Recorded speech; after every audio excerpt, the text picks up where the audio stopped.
নমস্কার, আমি আশিস বসাক ফিরে আসলাম hello Kolkata live at 24 hours TV channel.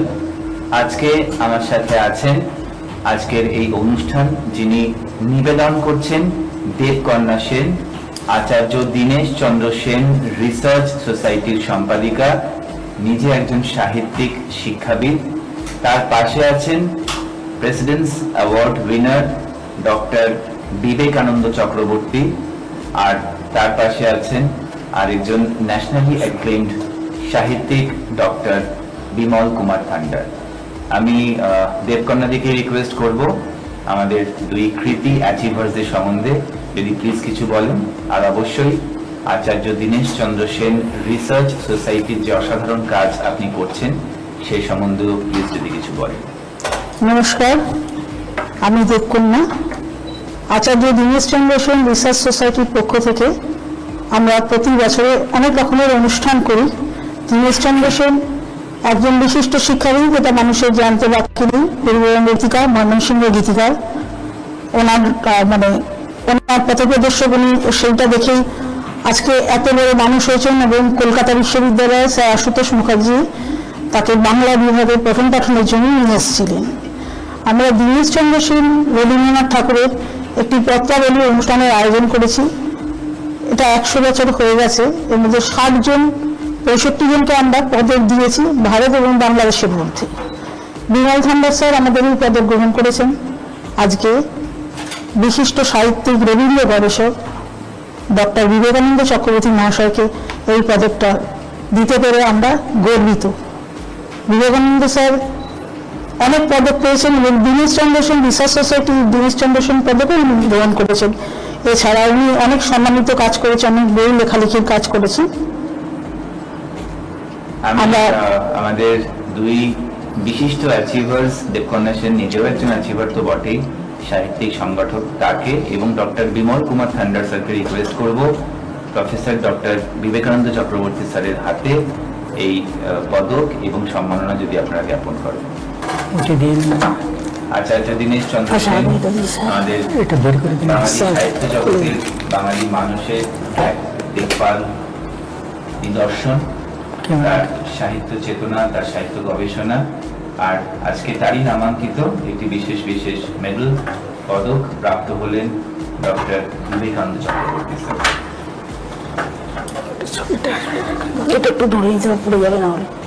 একটু বিশেষ মেমেন্টো অফ অ্যাপ্রিসিয়েশন, স্মারক সম্মাননা ডক্টর বিবেকানন্দ চক্রবর্তী স্যারের প্রতি। বহুল প্রচলিত হেরিটেজ স্কুলে স্যার মোর দ্যান 35 ইয়ার্স শিক্ষকতায় যুক্ত ছিলেন অ্যাজ হেডমাস্টার, এবং ন্যাশনালি অ্যাক্লেমড বিভিন্ন জাতীয় স্তরে এবং আন্তর্জাতিক স্তরে স্যার বিভিন্ন পদক এবং সম্মানে ভূষিত হয়েছেন বিভিন্ন সময়। আজকে আরেকটি অসামান্য সম্মাননা তিনি গ্রহণ করলেন। আমরা একটি ছোট্ট ব্রেকে চলে যাব, তারপরে ডক্টর বিমল কুমার থান্ডার এবং ডক্টর বিবেকানন্দ চক্রবর্তীর সাহিত্য চেতনা, সাহিত্য অধ্যাবসায়, সেই নিয়ে আজকে আমরা আলোচনা থাকবো hello Kolkata live at 24 hours TV.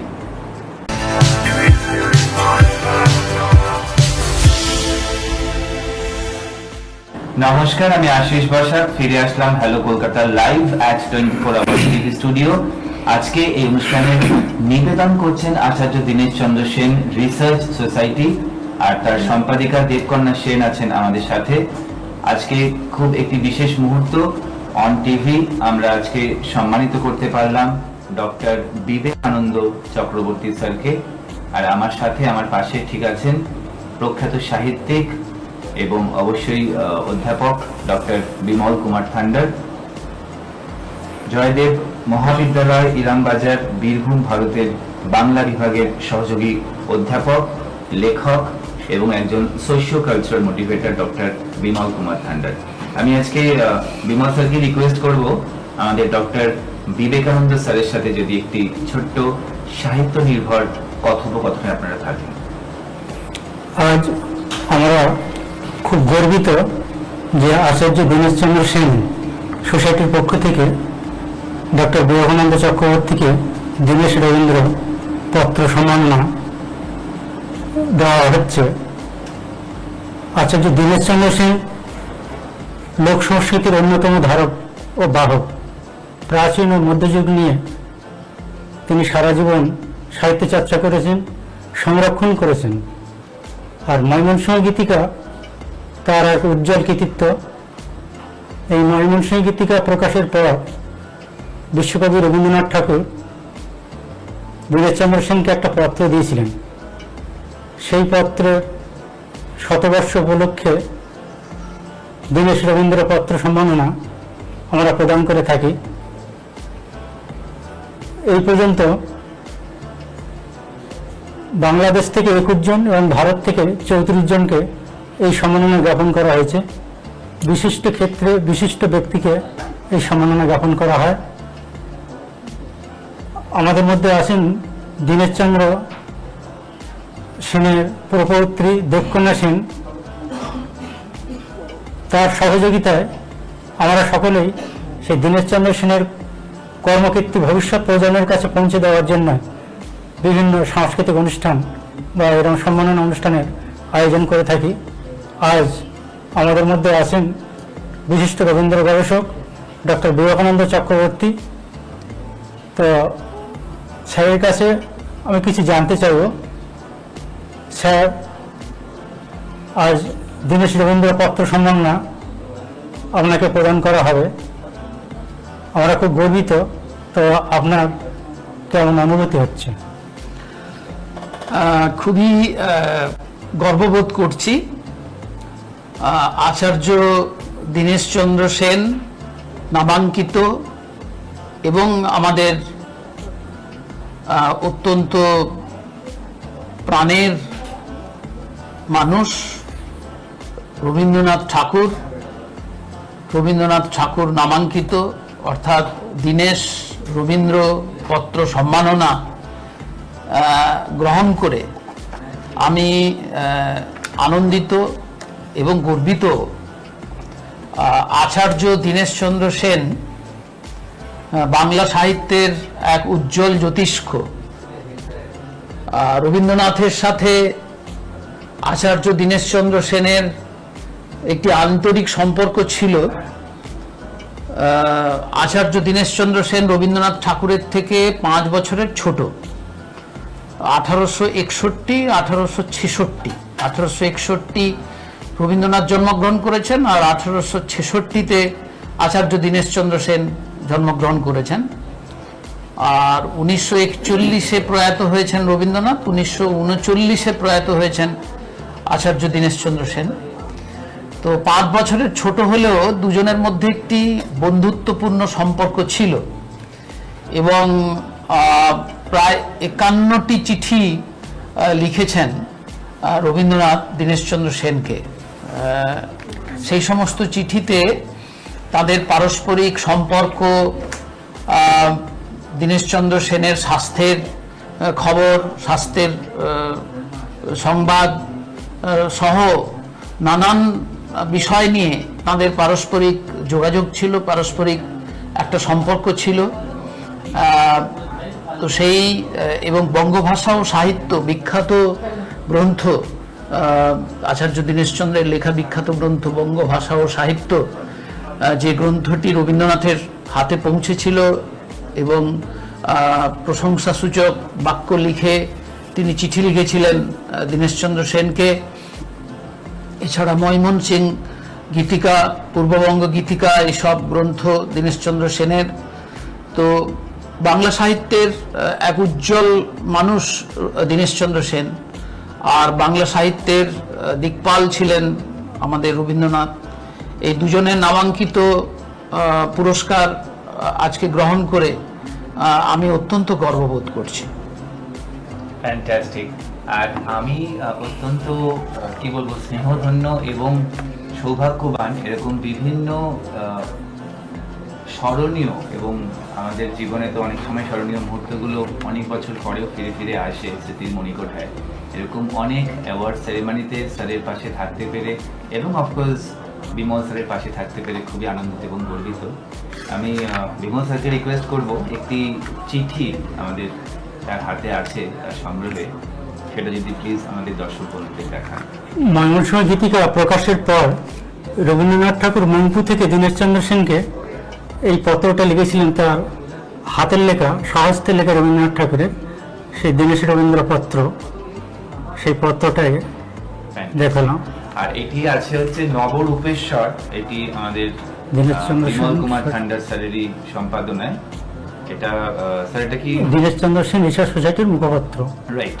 এবং এটি বছরে দুটো বছরে দুটি সংখ্যা বেরোয়।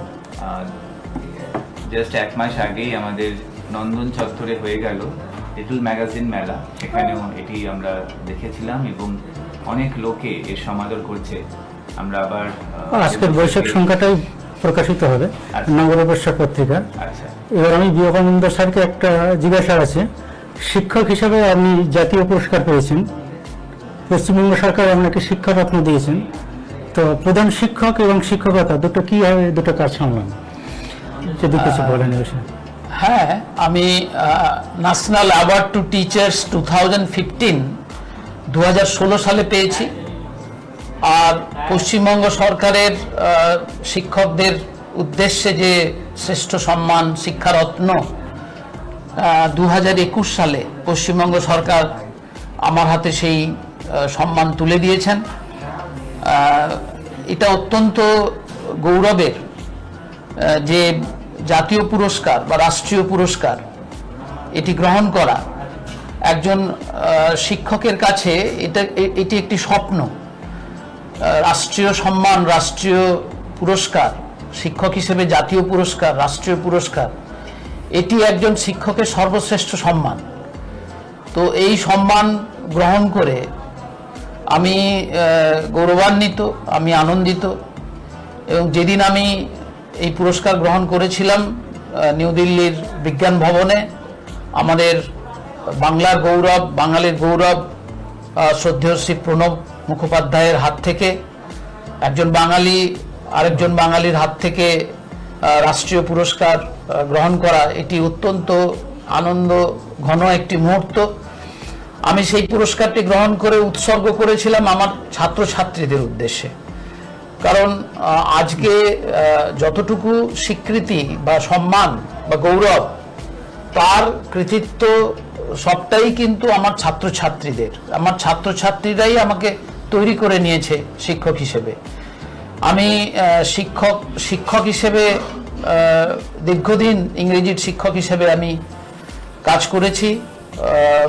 1987 সালের 28 নভেম্বর আমি যোগদান করি ইংরেজির শিক্ষক হিসেবে জয়কৃষ্ণপুর নেহেরু বিদ্যাভবন, তখন অবিভক্ত মেদিনীপুর।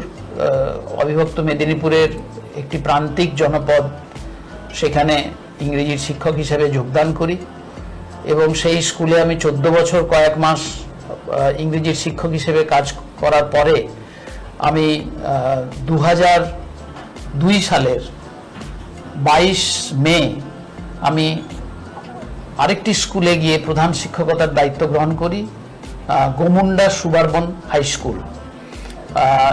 এই স্কুলটি, এটাও মেদিনীপুরেরই একটি প্রান্তিক জনপদের একটি স্কুল, পশ্চিমবঙ্গ এবং উড়িষ্যার প্রান্তভাগে ওই স্কুলটি। ওখানে আমি প্রধান শিক্ষক হিসেবে দায়িত্ব গ্রহণ করি এবং সেখানে আমি 4 বছর কয়েক মাস সেই দায়িত্ব পালন করি। তারপর আমি যে স্কুলে প্রধান শিক্ষকতার দায়িত্ব আমার উপর এসে বর্তায় সেটি হলো Medinipur town school. Medinipur town school আমি যখন যোগদান করি তখন ওই বিদ্যালয়ের বয়স 125 বছর, শতবর্ষ অতিক্রান্ত স্কুল। তো স্কুলটি ছিল বিপ্লবীদের স্কুল, বহু শহীদ স্মৃতিধন্য স্কুল। ওই স্কুলে পাঠরত অবস্থায় শহীদ হয়েছেন 4 জন, অর্থাৎ ভারতবর্ষের যে স্বাধীনতা আন্দোলন, সেই স্বাধীনতা আন্দোলনে প্রাণ দিয়েছিলেন 4 জন। দুজনের ব্রিটিশ পুলিশ দ্বারা, ব্রিটিশ সরকার দ্বারা ফাঁসি হয়েছিল, ব্রজকিশোর চক্রবর্তী এবং রামকৃষ্ণ রায়, এদের ফাঁসি হয়েছিল কুখ্যাত জেলা শাসক বার্জকে হত্যা করার জন্য। বার্জকে হত্যা করার দায়ে এদের দুজনের ফাঁসি হয়েছিল। আর ওই বার্জকে হত্যা করার পরে বার্জের দেহরক্ষীর গুলিতে দুজনের মৃত্যু হয়। মোট 4 জন ওই বিদ্যালয়ের ছাত্র শহীদ হয়েছিলেন। তো সেই শহীদ স্মৃতিধন্য বিদ্যালয় মেদিনীপুর টাউন স্কুল, এছাড়া অস্ত্রগুরু হেমচন্দ্র কানুনগো, যিনি ভারতবর্ষের ত্রিবর্ণ রঞ্জিত জাতীয় পতাকা ডিজাইন করেছিলেন, সেই হেমচন্দ্র কানুনগো, যাকে অস্ত্রগুরু বলা হয়, যার দ্বীপান্তর হয়েছিল পরে ব্রিটিশ সরকারের বিচারে তার দ্বীপান্তর হয়েছিল। তো সেই হেমচন্দ্র কানুনগো ওই মেদিনীপুর টাউন স্কুলের প্রাক্তন ছাত্র। তো এইরকম একটা শহীদ স্মৃতিধন্য স্কুলে, 125 বছরের প্রাচীন স্কুলে যখন আমি যোগদান করার জন্য অ্যাপয়েন্টমেন্ট লেটার পাই, তখন আমি যুগপৎ আনন্দিত এবং রোমাঞ্চিত এবং গৌরবান্বিত। সেই বিদ্যালয়ে আমি দীর্ঘ 17 বছর আমি প্রধান শিক্ষকতার দায়িত্ব পালন করেছি এবং ওই স্কুলে আমি যখন কর্মরত, তখন আমি ওই বিদ্যালয়টি যাতে হেরিটেজের মর্যাদা পায় তার জন্য আমি যা যা করণীয় সবই আমি করেছি। ওখানে প্রণব মুখোপাধ্যায়ের, তখন তিনি বিদেশ মন্ত্রী ছিলেন, তার সাথে দেখা করা, আমাদের পশ্চিমবঙ্গের রাজ্যপাল গোপালকৃষ্ণ গান্ধী, তাঁর সহযোগিতা নেওয়া এবং অন্যান্য যে সমস্ত বিভাগগুলো যুক্ত, যে বিভাগগুলো থেকে হেরিটেজ কমিশনের সঙ্গে সংযোগ আছে, সেই সমস্ত বিভাগের সাথে যোগাযোগ করে 2010 সালে ওই বিদ্যালয়টি হেরিটেজের স্বীকৃতি পায়। এবং আরও আমি চেষ্টা করি যাতে স্টেট গভর্নমেন্ট ওই বিদ্যালয়টিকে একটি বিশেষ বিদ্যালয়ের স্বীকৃতি দেয় এবং সেই স্বীকৃতিও আমাদের স্কুল পেয়েছে। সুতরাং দুটোই, শিক্ষকতার কাজও যেমন আমি খুব এনজয় করেছি, ছাত্রদের পড়িয়ে যেমন আমি আনন্দ পেয়েছি, ছাত্রদের তৈরি করে যেমন আমি আনন্দ পেয়েছি, আবার একটি বিদ্যালয়ের প্রশাসনিক প্রধান হিসেবে যে দায়িত্ব এবং কর্তব্য পালন করা উচিত সেগুলো যথাযথভাবে পালন করে বিদ্যালয়টি যাতে হেরিটেজের মর্যাদা পায় সেই কাজটি আমি করেছি। এবং তার স্বীকৃতি হিসেবে 2016 সালে জাতীয় পুরস্কার এবং 2021 সালে শিক্ষারত্ন পুরস্কার, এই দুটি পুরস্কার আমি প্রায় শেষের দিকে আমি বিমল স্যারকে রিকোয়েস্ট করবো আর একটি যদি ছোট্ট কোয়েশ্চেন করেন আমাদের বিবেকানন্দ স্যারকে। স্যার তো রবীন্দ্রনাথের উপর অনেক গবেষণাধর্মী কাজ করেছেন, তো এই বিষয়ে স্যারের 2-1টা বইয়ের নাম যদি বলেন। আমি রবীন্দ্রনাথের উপরে অনেকগুলো বই লিখেছি, সেগুলো প্রকাশিত হয়েছে। রবীন্দ্র আলোকে এই গ্রন্থটি 2016 সালে প্রকাশিত হয়েছে, প্রতিভাস প্রকাশ করেছে। রবীন্দ্র ভাবনা গ্রন্থমালা স্বদেশ, রবীন্দ্র ভাবনা গ্রন্থমালা ইতিহাস, এই দুটিও প্রতিভাস থেকে প্রকাশিত হয়েছে। আমার সর্বশেষ যে বইটি প্রকাশিত হয়েছিল 2018 সালে, সেটা হচ্ছে অস্তায়মান রবি, রবীন্দ্রনাথের জীবনের শেষ 1 বছর কেমন কেটেছিল সেইটা ওই গ্রন্থে লিপিবদ্ধ আছে, সেটিও প্রতিভাস থেকে প্রকাশিত হয়েছে। আর কয়েকটি ইংরেজি ভাষায় রবীন্দ্রনাথের উপরে গ্রন্থ প্রকাশিত হয়েছে। Perspective on Tagore's religion of man, এই গ্রন্থটি প্রকাশিত হয়েছে। তারপর আরো Rabindranath Tagore a global cultural icon, এই শিরোনামে একটি গ্রন্থ প্রকাশিত হয়েছে। Environmental perspective on Rabindranath Tagore's my reminiscences and my childhood days নামে একটি গ্রন্থ প্রকাশিত হয়েছে। এই ইংরেজি ভাষার গ্রন্থগুলি IBRF international benevolent research foundation থেকে প্রকাশিত হয়েছে। এখন আমি সদ্য আমার এই 25শে বৈশাখ প্রকাশিত হবে রবীন্দ্রনাথের ওপরে 50টি প্রবন্ধের একটি সংকলন, ডক্টর বিবেকানন্দ চক্রবর্তী গদ্য সংগ্রহ, এই শিরোনামে একটি গ্রন্থ প্রকাশিত হচ্ছে। কারিগর গ্রন্থটি বার করবে। এই গ্রন্থটি প্রকাশিত হবে 25শে বৈশাখ, এই কয়েকটি দিন পরে 9th মে এই গ্রন্থটি প্রকাশ হতে চলেছে। এইগুলো সবই রবীন্দ্রনাথ সম্পর্কে। আমরা একদম শেষ প্রান্তে চলে এসেছি। আমাদের এরকম সাহিত্য মনন, আমাদের এরকম আলোচনা চলতে থাকবে। আজকের মতো বিদায় নেওয়ার সময় আমাদের প্রত্যেক অতিথিদের আরেকবার ধন্যবাদ, দেবকন্যা সেন মহাশয়কে ধন্যবাদ, আমাদের বিমল কুমার ঠান্ডা স্যারকে ধন্যবাদ, আর অবশ্যই আজকে কৃতজ্ঞতা স্বীকার, ধন্যবাদ, অভিনন্দন জ্ঞাপন ডক্টর বিবেকানন্দ চক্রবর্তী স্যার। আমাদের আরেকটি ছোট্ট কাজও, ভীষণ ইম্পর্টেন্ট কাজও বাকি আছে। আমাদের বীরু রক বাংলাদেশের বৌদ্ধ সাহিত্যের উপরে তার অনেক গবেষণা, অনেক রচনা। আমি বলবো ডক্টর বিমল কুমার ঠান্ডার sir, doctor Vivekananda Chakraborty sir এবং দেবকন্যা সেন মহাশয়কে এটিকে যদি উন্মোচন করা হয়। বীরু রক বিভিন্ন নিউজ মিডিয়াতে এটির আমরা সংবাদ দেখতে পাচ্ছি। আজকেও বহু সংবাদ দৈনিক স্টেশনে বেরিয়েছে, সংবাদ প্রতিদিনে বেরিয়েছে, বিভিন্ন মিডিয়াতে বেরিয়েছে। আর ওনাকেও আমরা পাবো কিছুদিনের মধ্যেই বিভিন্ন টিভি চ্যানেলে এভাবেই লাইভ উনি বসবেন। অভিজিৎ বড়ুয়া, তার প্রতি রইল একরাশ শ্রদ্ধা, ভালোবাসা। ওপার বাংলার থেকে উনি কাজ করে চলেছেন বৌদ্ধ ধর্মকে বাঁচিয়ে রেখে।